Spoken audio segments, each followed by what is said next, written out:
बच्चों, कल हम लोगों ने केमिस्ट्री में रासायनिक समीकरण के बारे में पढ़ा था कि रासायनिक अभिक्रिया में भाग लेने वाले अभिकारकों तथा अभिक्रिया के पश्चात बनने वाले उत्पादों को प्रतीकों और सूत्रों के माध्यम से प्रदर्शित करना रासायनिक समीकरण कहलाता है। रासायनिक समीकरण लिखते समय कुछ बातें जो हम लोगों को स्पेशली ध्यान देनी होती हैं वो ये कि अभिकारक समीकरण में बाईं तरफ लिखे जाते हैं और उनके बीच में प्लस का चिन्ह लगाते हैं। इसी तरह उत्पाद रासायनिक समीकरण में दाहिनी ओर लिखे जाते हैं और उनके बीच में भी प्लस का चिन्ह लगाया जाता है। अभिकारक और उत्पादों के बीच में तीर का निशान लगाया जाता है। ठीक, तो अब इसके आगे रासायनिक समीकरण दो प्रकार के होते हैं, बैलेंस्ड इक्वेशन और अनबैलेंस्ड इक्वेशन, यानी संतुलित रासायनिक समीकरण और दूसरा असंतुलित रासायनिक समीकरण। संतुलित क्या होते हैं? आपको ये बताया कि अभिकारक और उत्पाद जो होते हैं उनके रासायनिक सूत्र लिखे जाते हैं, तो उसमें अलग अलग तत्व के अलग अलग परमाणु होते हैं कि किसी तत्व के एक परमाणु, किसी का दो परमाणु। तो इस तरीके से संतुलित रासायनिक समीकरण वो होता है कि जिसमें समीकरण के दोनों ओर प्रत्येक तत्व के परमाणुओं की संख्या समान होती है। यानी बाईं तरफ अगर कैल्शियम 2 है तो दाहिनी तरफ भी कैल्शियम 2 होना चाहिए। अगर बाईं तरफ ऑक्सीजन 1 है तो दाहिनी तरफ भी ऑक्सीजन 1 होनी चाहिए। तो संतुलित रासायनिक समीकरण जिस समीकरण के दोनों ओर यानी अभिकारक और उत्पाद दोनों में प्रत्येक तत्व के परमाणुओं की संख्या समान होती है, उस रासायनिक समीकरण को हम संतुलित रासायनिक समीकरण कहते हैं। और असंतुलित रासायनिक समीकरण क्या होता है? जिस रासायनिक समीकरण के दोनों ओर प्रत्येक तत्व के परमाणुओं की संख्या समान नहीं होती बल्कि अलग अलग होती है। जैसे एक ओर 2 है तो दूसरी ओर 1 है, एक ओर 4 है तो दूसरी ओर 3 है, तो वो हमारा जो इक्वेशन होता है वो अनबैलेंस्ड इक्वेशन होता है।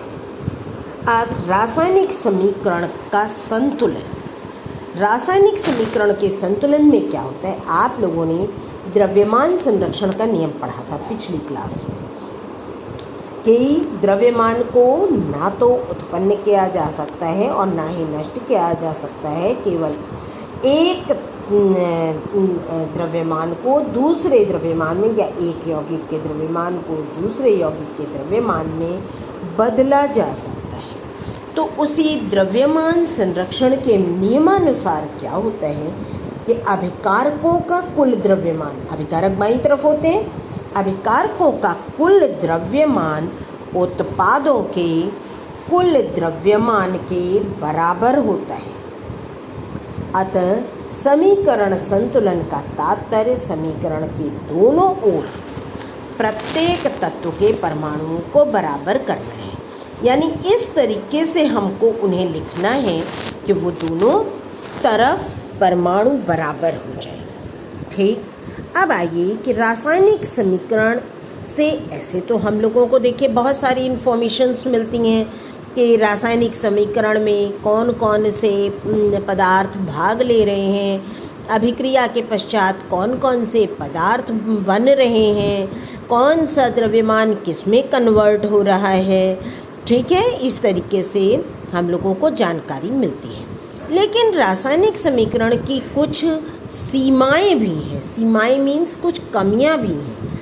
तो उन कमियों को कैसे दूर करना चाहिए इसके बारे में भी हमें पता होना चाहिए कि हमारी जो प्रॉब्लम्स हैं वो कम से कम हो। ठीक, तो रासायनिक समीकरण अभिकारक तथा उत्पादों की प्रकृति की तो जानकारी देता है कि हमारा जो अभिकारक है, उत्पाद है, वो सॉलिड है, लिक्विड है, गैस है, किस तरीके का है ये तो जानकारी देता है।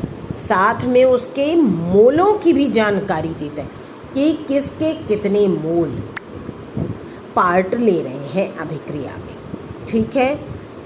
लेकिन हमें कुछ चीज़ों के बारे में कोई इन्फॉर्मेशन नहीं मिल पाती है, जैसे अभिकारक तथा उत्पाद की भौतिक अवस्था, ठीक, कि अब प्रकृति कि वो किस तरीके से रिएक्ट कर रहा है, लेकिन भौतिक अवस्था क्या है कि वो सॉलिड है, लिक्विड है, गैस है। तो इस तरह की जानकारी हमको समीकरण से नहीं मिल पाती है। इसके लिए, इस समस्या को दूर करने के लिए, अगर हमारा कोई तत्व सॉलिड है तो हमें उसके बगल में ब्रैकेट में S लिख देना चाहिए, लिक्विड है तो L लिख देना चाहिए, गैस है तो G लिख देना चाहिए, अगर पानी में बना हुआ सॉल्यूशन है तो एक्वस लिख देना चाहिए, A स्मॉल q। अगर कोई गैस बन रही है तो उसके बगल में अपवर्ड एरो, ऊपर की तरफ तीर का निशान बना देना चाहिए। अगर कोई अवक्षेप बन रहा है, यानी कोई सॉलिड पार्ट जम रहा है, तो हमें डाउनवर्ड एरो बना देना चाहिए।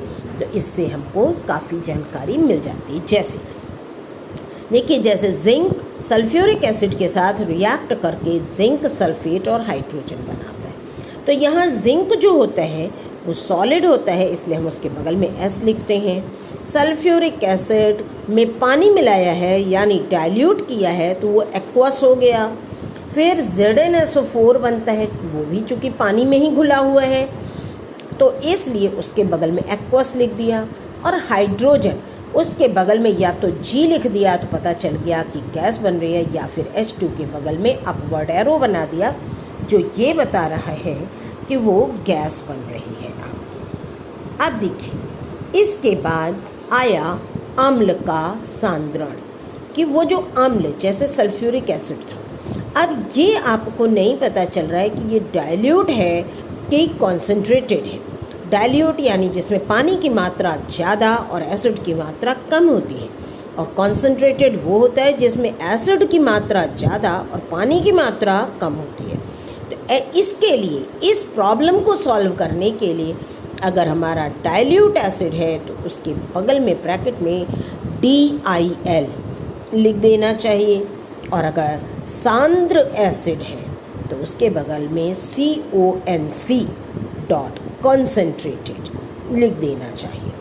जैसे देखिए, Zn सॉलिड था प्लस DIL यानी डाइल्यूट सल्फ्यूरिक एसिड रिएक्ट करके ZnSO4 पानी में मिला solution aqueous plus H2 upward arrow. इसके अलावा रासायनिक समीकरण में ताप में क्या परिवर्तन हो रहा है, ऊष्मा निकल रही है या ऊष्मा एब्जॉर्ब हो रही है, इस सब के बारे में भी हमको कोई जानकारी नहीं मिलती है। ऊष्मा निकल रही है यानी ऊष्मा ये अभिक्रिया हमारी ऊष्मा छेपी अभिक्रिया है कि ऊष्मा शोषी अभिक्रिया है, इसकी कोई जानकारी नहीं मिलती है।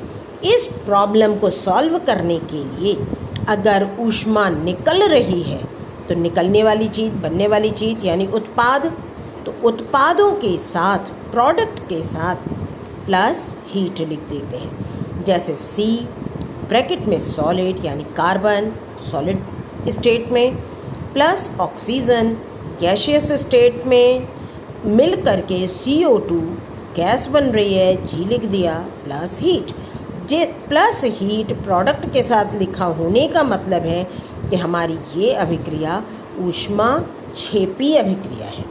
अब अगर ऊष्मा शोषी अभिक्रिया है, यानी आपकी ऊष्मा एब्जॉर्ब हो रही है, यानी रिएक्शन के बाद हमारी टेस्ट ट्यूब ठंडी हो रही है, तो हम लोग अभिकारकों के साथ प्लस हीट लिख देते हैं, यानी इसमें ऊष्मा एब्जॉर्ब हो रही है। N2 gaseous state plus O2 gaseous state plus heat मिल करके 2NO nitric oxide gaseous state में बनता है। नेक्स्ट, परिस्थितियाँ जो रासायनिक अभिक्रिया हेतु आवश्यक हो, यानी कितने ताप पर ये रासायनिक अभिक्रिया होती है, कितने दाब पर होती है, कौन सा उत्प्रेरक इस अभिक्रिया में काम करता है, इन सब चीज़ों की जानकारी नहीं होती है।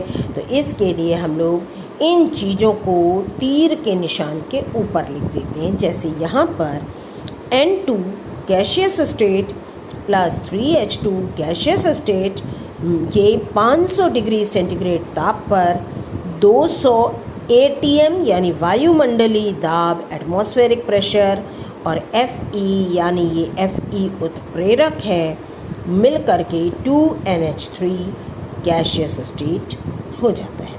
तो इससे वो भी प्रॉब्लम सॉल्व हो गई। उत्प्रेरक क्या होता है?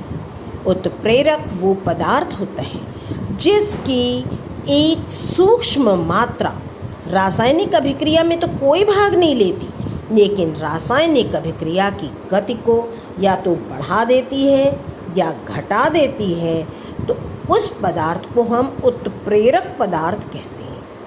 चल आगे की चीज़ें नेक्स्ट।